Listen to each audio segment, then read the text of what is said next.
озеро Талша и Гюнкунай, и озеро Талша ледникового периода. Там есть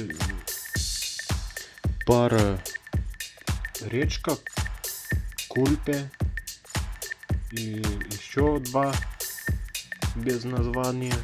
Талша раньше называлась Бетинелис, Талша, а теперь называется Талкша. Он есть практически в центре города. В Талше есть всяких рыб, и щуки, и карась, и лин, густера, лещ. Есть раки.